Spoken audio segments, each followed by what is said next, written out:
ನಿನ್ನೆ ಕಾಕ್ರೋಚ್ ಜನತಾ ಪಾರ್ಟಿಯ master mind ಗಳ ಬಗ್ಗೆ ಒಂದು ವಿಡಿಯೋ ಮಾಡಿದ್ದೆ. ಅದರಲ್ಲಿ ಕೆಲವು ಕಮೆಂಟ್ಸ್ ಬಂತು. ಇಲ್ಲ, ಅವರು ದೇಶಾಭಿಮಾನಿಗಳೇ, ಅವರಿಗೂ ಕೂಡ ದೇಶ ಪ್ರೇಮ ಇದೆ, ಅವರು ಬದಲಾವಣೆಯನ್ನು ಬಯಸ್ತಾರೆ ಅಂತ. ಓಕೆ, ಅವ್ರ ಬಗ್ಗೆ ಅವರ ಬಾಯಿಂದಲೇ ಬಂದಂತ ಕೆಲವು ದೇಶಾಭಿಮಾನದ ಮಾತುಗಳು, ಅವರ ದೇಶ ಪ್ರೇಮ ಎಷ್ಟಿದೆ, ಅವರ ರಾಷ್ಟ್ರೀಯವಾದ ಚಿಂತನೆ ಎಷ್ಟಿದೆ ಅನ್ನೋದರ ಬಗ್ಗೆ ಒಂದೆರಡು ಕ್ಲಿಪ್ ಹಾಕ್ತೀನಿ ನಾನು. ಮತ್ತು ಈ CJP ಯಲ್ಲಿರುವಂತ ನಮ್ಮ ದೇಶದ ದೇಶ ಪ್ರೇಮಿಗಳು ಎಷ್ಟಿದ್ದಾರೆ ಅನ್ನೋದರ ಬಗ್ಗೆನೂ ಒಂದೆರಡು ಸ್ಮಾಲ್ ಕ್ಲಿಪ್ಸ್ ಹಾಕ್ತೀನಿ, ನೋಡ್ಕೊಂಡು ಬನ್ನಿ, ಮತ್ತೆ ಮಾತಾಡೋಣ. तो वही लगता है कि थोड़ी देर के लिए बोलेंगे, बाद में चुप हो जाएंगे. यहाँ पर तुम्हारी कंट्री का 17 साल का स्टूडेंट कमिट कर रहा है due to the failure of the system. I mean, it's not तुम्हारी, it's like हमारी कंट्री, I guess भाई. Firstly like हमारा नेक्स्ट टारगेट है कि कुछ भी करके हमें बीजेपी के फॉलोअर्स कम करने हैं.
ನೋಡಿರಲ್ಲ, so their agenda is clear.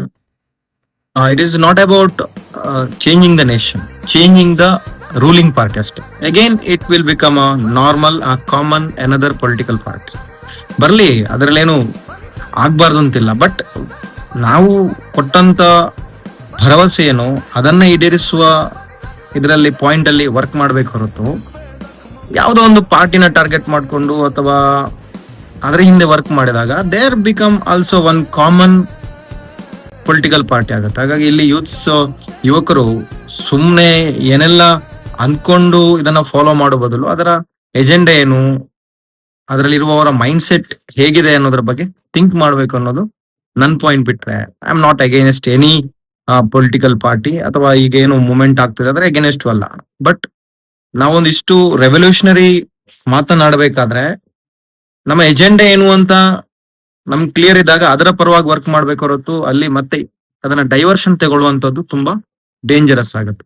ಹಾಗಾಗಿ ಈ CJP ಕೂಡ ಇಲ್ಲಿ ಎಲ್ಲೋ ಒಂದ್ ಕಡೆ ಅಟ್ ದ ಬಿಗಿನಿಂಗ್ ಒಂದು ಪಾಯಿಂಟ್ ಇದ್ದಿರಬಹುದು, ಬಟ್ ಇನಿಷಿಯಲ್ ಸ್ಟೇಜ್ ಅಲ್ಲಿ ಇದ್ದಂತ ಆ ಚೇಂಜಿಂಗ್ ಮೈಂಡ್ ಈಗ ಅದೊಂದು ಪೊಲಿಟಿಕಲ್ ಪಾರ್ಟಿನ ಟಾರ್ಗೆಟ್ ಮಾಡಿ ಎಲ್ಲೋ ಒಂದ್ ಕಡೆ ತಮ್ಮ ಬೇಳೆಯನ್ನ ಬೇಯಿಸಿಕೊಳ್ಳುವಂತ ಕೆಲಸವನ್ನು ಮಾಡ್ತಾ ಇದೆ ಅನ್ನೋದು ನನ್ನ ಅನಿಸಿಕೆ. ಹಾಗಾಗಿ ಫಾಲೋ ಮಾಡೋದಕ್ಕಿಂತ ಮೊದಲು ಈ ಜಿರಳೆಗಳ ನಿಜವಾದಂತ ಮುಖವಾಡ ಬಯಲಾಗ್ತಾ ಇದೆ, ಸ್ವಲ್ಪ ಎಚ್ಚರ ವಹಿಸಿ. Thank you.